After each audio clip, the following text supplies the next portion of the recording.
my channel. So we are officially leaving Ontario. So yesterday was our last day in Barrie, and honestly it felt like I had jet lag by the end of the day. I was absolutely knackered. So to me, I went to work because I was like, I wanted to spend my last day at work with my boss, and I thought it'll be fine. I'll go to work, I'll pick Taylor up and his dad and go and grab some lunch and then go back and pack the car and then clean up the last little bits of the house. Well, that turned into, oh my God, Kat, what were you thinking? Because everything that I had to pack in the car did not fit in the car. So it just so happened that Marcy, who's been on my vlog before, Taylor's friend Eric's mum, she popped round and said, oh, can I pop round to give you a gift, like a goodbye gift? So I was like, oh yeah, we'll be in. Anyway, bless her heart, she come round to drop off a gift and then was stuck with me for like 2 hours helping me clean and pack. And in the end, Marcy had to take 3 suitcases packed to the brim of clothes that, as you can see from behind me, there is no room at all in this car, like nothing. So Marcy's taken the suitcases and then we're going to get them shipped out by U-Haul. No, not U-Haul, UPS, because I think I got a quote and it was around $300 to send them out. But other than that, I was like, I don't know what else to do. Like, do I get a roof box? But then I don't have roof racks. Do I get a trailer? But I don't have a tow bar. So I was like, how am I going to make this work? So literally, you can't breathe in this car. You can't open any of the back doors. You can't open the boot because everything is like Jenga. Everything is like completely cram-packed. So last night, obviously we left the house and then went to stay at my Auntie Jean's for the night and had a nice bed. We had an early night just because obviously we were up at 3:30 this morning, and we left the house at 4, and we are now travelling through Ontario. So our first leg of the journey is going to be taking us to Thunder Bay. So it's kind of optimistic of me to pick Thunder Bay, but I wanted to make as big of a dent as possible on the journey, and Thunder Bay is a 14-hour drive. So 14 hours, I think we've probably got about 10 something to go. So we're putting a little dent in it, but it's going to be a long old time. So at the moment, Hugo is in the footwell next to Taylor's feet, because for the first bit before, there's Taylor, the first bit before we stopped off at the truck stop, Hugo just couldn't settle. He was on Taylor's lap, but then Taylor was moaning that the dog was, I don't know, giving him a dead leg, even though he doesn't weigh much at all. And then Hugo was like sitting in the middle, like he just didn't know what to do with himself. So we've sorted him out, had a little break, sorted him out, and now we're good to go. And we're going to keep on driving for as long as we can before we get hungry or need to stop to go to the toilet. So hopefully now it will be smooth sailing. We've had some ups and downs. So if you remember on my last vlog, I told you that we had the moving all sorted. Well, that obviously, because it's us, didn't go to plan. So we'd booked, if you remember, with Navy SEALs Transport. Navy SEALs Transport, I paid a deposit, nearly $1,500 I've paid them. And that was to organise the dates, to make sure everything was smooth sailing, giving them plenty of time to organise the move. So they were supposed to collect our furniture on the 17th of March and then obviously head over to Calgary and deliver it like 21st, 22nd is what they'd put. So I called them like about a week ago, and it was just over a week ago at the weekend, and I rang and said, oh hi, it's Kat, just wanted to check everything was still going to plan for the 17th, and just like let me know what sort of time to be expecting somebody. And the owner of the company said to me, oh, well, I haven't partnered your move yet. And I said, okay, what does that mean? And he said, oh, well, I haven't found you a truck yet. And I said, well, you do know that it's like a week away. And I was really, really calm on the phone, which is unlike me, because normally I'd be like freaking out. But I remained calm, and even though I was super calm and all I said was, "So what's going to happen?" The owner of the company said, "Kat, you're stressing me out, putting too much pressure on me and my company, and you've got unrealistic goals." And I said to Scott, I will take it if he says that I'm stressing him out, but I'm not going to take it from some random person who I'm about to pay $4,500 to say, "Kat, you're stressing me out." He's stressing me out. Like, I'm the one moving across the country, and he doesn't even have a van ready for me.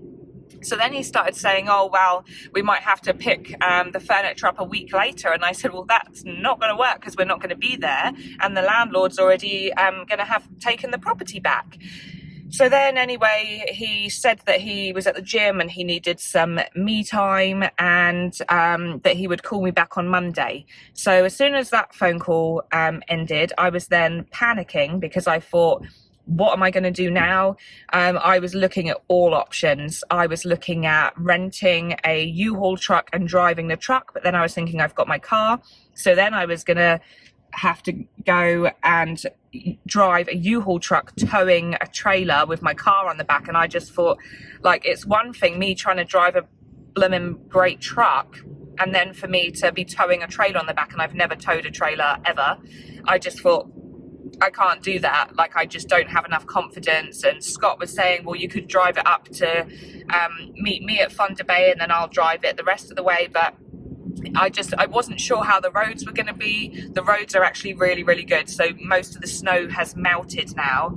We've had a couple of hot days just last couple of days. But if I was trying to drive a truck towing a car in like snowy, icy conditions, I just thought, I can't bear it. So then the other option is that I was thinking about completely selling everything and going out with just suitcases.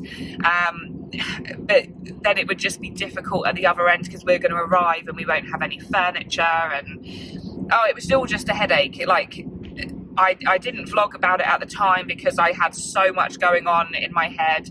And then Marcy, who seems to be like my rescuer, Marcy phoned me and said that her like long-term school friend owns a trucking company, like a moving business. So he phoned me. He couldn't do the job because he was in Seattle, because he does US to Canada moves, but he was super friendly on the phone to me and said, "Oh, like, I want to help you and I'll get you sorted." And he said he'll phone his friends and then give me a call back. Anyway, he phoned his friends, and sure enough, he gave me a call back. Not like the other company, Navy SEALs, who still didn't call me back, even though I'd paid the money. So we then had a phone call, and I arranged it, and it's all settled now. I've got a guy called Scott picked up my furniture. He come when he said he was going to come. He kept in constant communication, and they didn't even ask for a deposit. No deposit. He was like, "No, don't worry about putting a deposit down. We'll just come and get your furniture." And he's doing it for cheaper than what Navy SEALs transport. So I think they needed to weigh the truck, but it's like estimated at around probably 3.5 as opposed to 4.5, because I didn't have a load of stuff. So the moving has been an absolute drama. I asked for my deposit back from this other company, seeing as they messed me around, were rude to me on the phone, and they said yes, that we'd give it back. So then I messaged them and said, like, "You haven't given my deposit back." And last week he sent me a message saying, "You'll have to wait a week." So I thought, I'm not going to argue, I'll just say, "Okay, thanks." So then I messaged him last night, and he's now saying that he will have to wait until he's got the money to pay me back, and it will be minus 10% so that he can pay his staff. I am raging, literally. I sent him a message back, and I said that paying his staff is not my responsibility from my deposit when they haven't provided me any service. I said that I'm going to need this full deposit back today, otherwise I'm going to have to report you to the Better Business Bureau, I think it is out here, because I'm just fed up of like all of this drama? Why can't I just have a smooth sailing journey? But then I guess it would be boring for you guys if it was all sunshine and rainbows. But anyway, coming back to where we are now, we are on the Trans-Canada Highway. We have been on the road since 4 a.m. in the morning, and the roads are just straight. So we were on the 400 from Barrie up to Sudbury, and then we've been on Highway 17 to the Trans-Canada Highway, and we're on this for the next 200 and something kilometres before we probably stay on this road for another 500 kilometres. So it is long, and it's a long old journey, but it's much better driving now that the sun's out, because this morning, obviously from 4 o'clock in the morning until what, 7:30? Yeah, from 4 till 7:30 it was just pitch black, and I'm trying to drive, and like when you've got all of the beams of light from the trucks going in your eyes, it was like irritating my eyes. It was only us and the truckers on the road this morning. So there's a few more cars out now, and we stopped off at, I have no idea where we stopped off at, some random truck stop called Jeremy's, and I got my first gas station coffee because there was no Starbucks or Timmy's there, and it's really quite disgusting, but I'm embracing it. So I will show you some scenery along the way. Laurie's going to overtake us as soon as he's been up my bum. Yeah. Here we are at Lake Superior. Beautiful view. Got the mountains in front of us. The snowbanks. Well, there is rocks a minute ago, but there's a bunch of trucks this morning and lorries. So yeah. So we are now entering Thunder Bay. No, we're miles away. Miles away from Thunder Bay. In 5 hours. Yes. And the mountains, we are right next to Lake Superior down there. We can't really see, but hello. Hello. And the mountains is really nice today. Like, apparently up north they get a lot of snow, and that is true, because in Barrie all the snow is melted. So yeah, we're going to have lots of fun. We'll show you more videos on the way.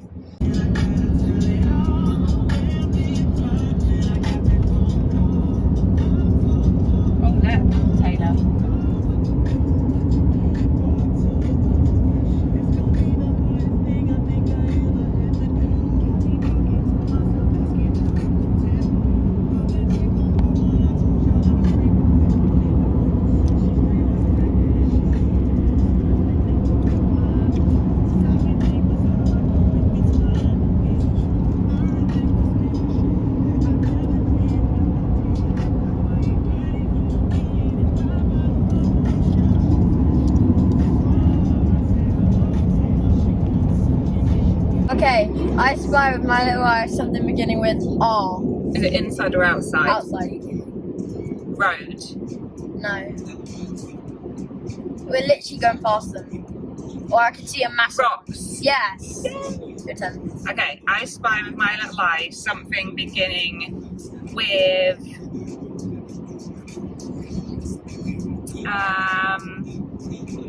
P. Inside or outside? Outside. Plop? Plop? Plop. No, not plop. Plea? Plea? No, tree. No.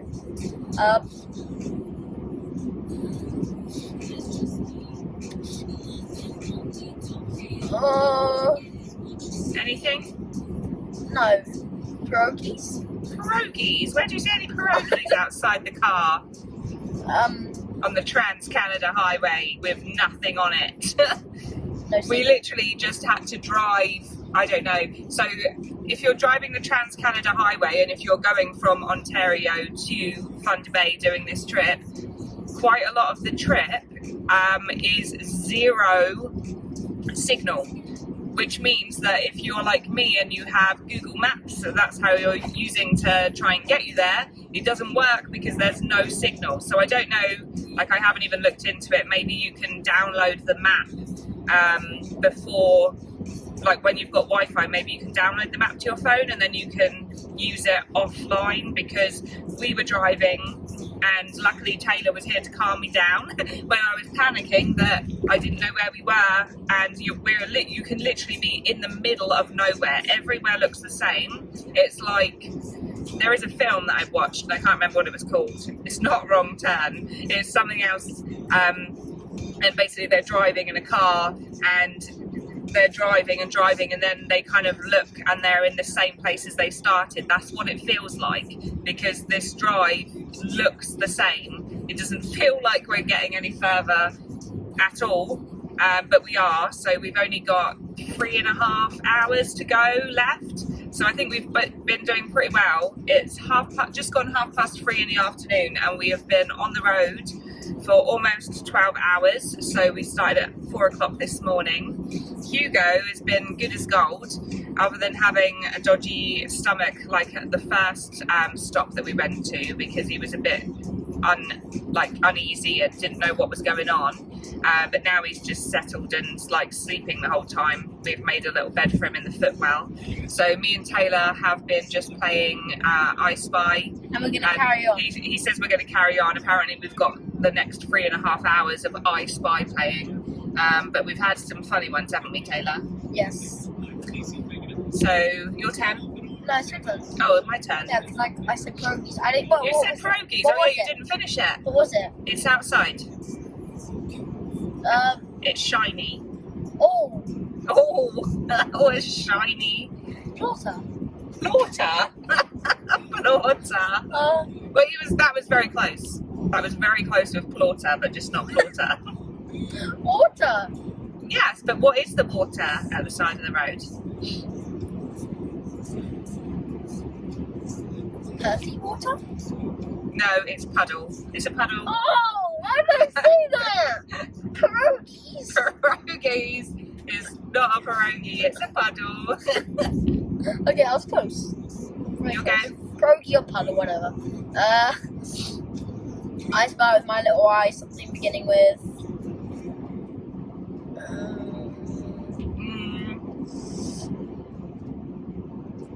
Thinking.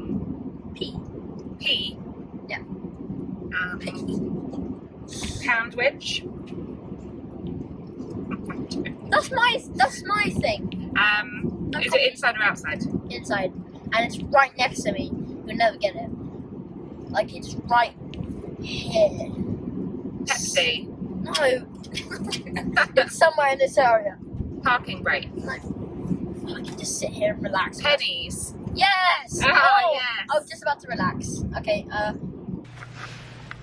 Okay, so we made it to Thunder Bay in 15 hours. So the 15 hours included the probably 14 hours worth of driving and then an hour's worth of stop. And we were booked in at the Travel Lodge, but Scott got there and said that it was absolutely terrible and that he wouldn't have let me go there because I probably would have had a meltdown. So we are now booked in at the Valhalla. So it's a nice little room. It looks kind of nice inside, and the best part of it is there is a drive-through Starbucks opposite for the morning, because I have not seen one Starbucks, and for my 14-hour drive all I've had is one like a gas station coffee, which was like a French vanilla, and it just tasted like dishwater. So I'm hoping that I can have a nice start to my day tomorrow and have a coffee ready for our journey. So we're just going to the bar. Taylor's going in the swimming pool, hence why he's sorting his face out and in swim shorts. And then we are going to have dinner and go to bed and get an early one and start again tomorrow.